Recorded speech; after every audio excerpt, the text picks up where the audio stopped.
SCJTN Think Tank a publié Nouveau cycle de Pas transformation envisageable technologique. ici, les coûts économiques en seraient trop de la élevés. dynastie des La Ming partie datant de de la plus Grande de Muraille dans 500 la ans. province du Hebei remonte à plus de 2000 ans. Cette semaine en Chine. Cette semaine en Chine. Suivre l'actualité chinoise de la semaine avec Bamboo Studio.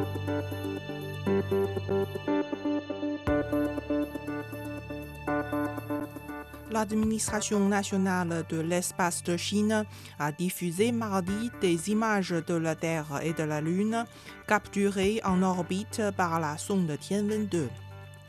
Ces images comprennent une photographie de la Terre prise alors que Tianwen-2 se trouvait à environ 590 000 km de la planète, ainsi qu'un nouveau cliché de la Lune capturé à une distance similaire.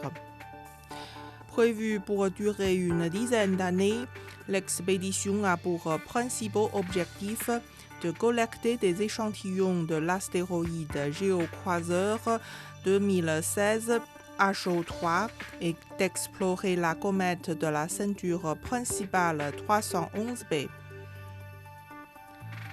La Chine lancera officiellement l'Association internationale pour l'exploration spatiale lointaine, dont l'objectif principal est d'aider les pays en développement à mettre au point des technologies dédiées à l'espace lointain.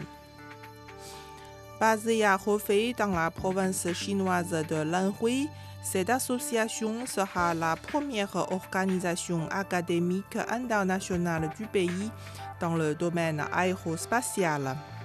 Elle tirera parti de l'intérêt croissant que suscitent les missions lunaires et martiennes de la Chine à l'échelle mondiale.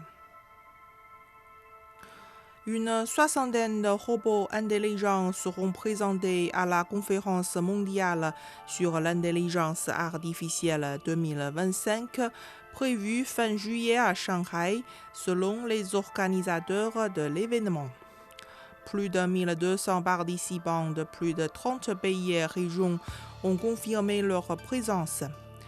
Parmi eux figurent 12 lauréats de prix internationaux prestigieux tels que le prix Turing et le prix Nobel, plus de 80 académiciens chinois et étrangers, ainsi que des représentants de plusieurs laboratoires de recherche de renommée mondiale.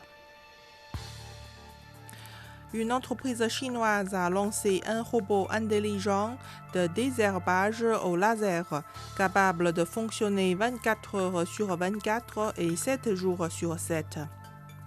Équipé de modèles de données couvrant des milliers de variétés de cultures et de mauvaises herbes, ainsi que d'un système de vision alimenté par l'IA, le robot est capable d'ajuster dynamiquement l'intensité de son laser pour éliminer les mauvaises herbes, tout en préservant les cultures.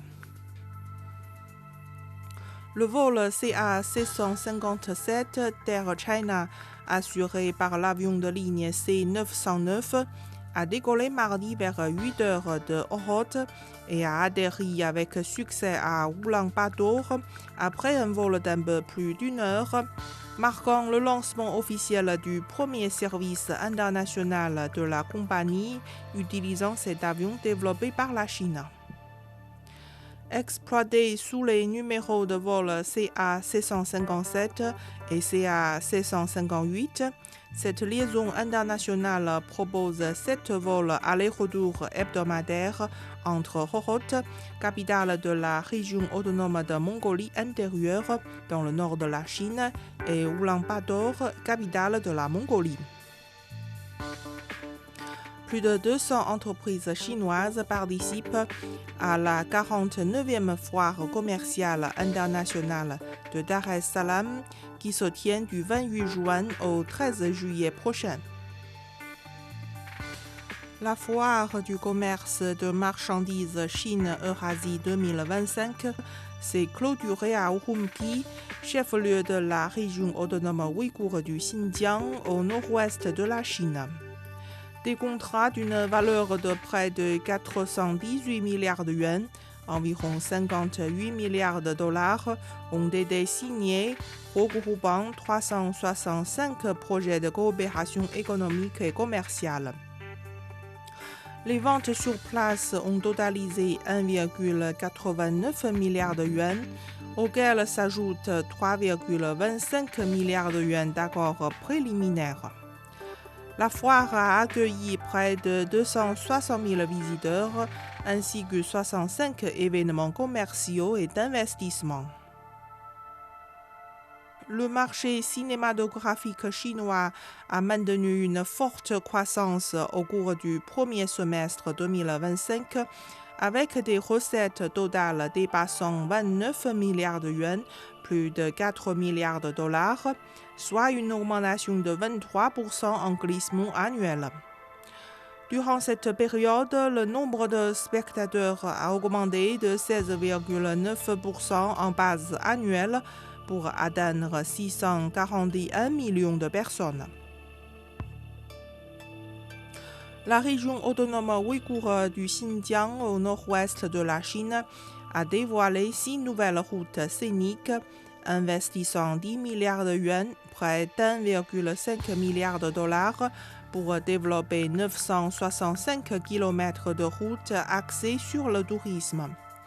Ces routes relient divers paysages, des montagnes enneigées aux prairies en passant par les forêts, les lacs, les déserts et les oasis, et visent à améliorer le réseau de transport de la région, entrée rapide, voyage lent, et à enrichir les expériences de voyager en automobile selon le développement régional des transports. La Chine demeure vulnérable au changement climatique mondial, subissant une recrudescence d'événements météorologiques extrêmes, à la fois plus fréquents et plus intenses, selon un livre bleu récemment publié par l'administration météorologique chinoise. Depuis les années 1990, le pays connaît un réchauffement plus rapide que la moyenne mondiale. En 2024, la température annuelle moyenne ainsi que le niveau des mers le long des côtes chinoises ont atteint des niveaux records, indique le livre bleu sur le changement climatique en Chine. Entre 1961 et 2024, les effets du changement climatique se sont traduits par une augmentation notable des températures extrêmes et des précipitations intenses. Vous écoutez Bamboo Studio, merci de votre attention.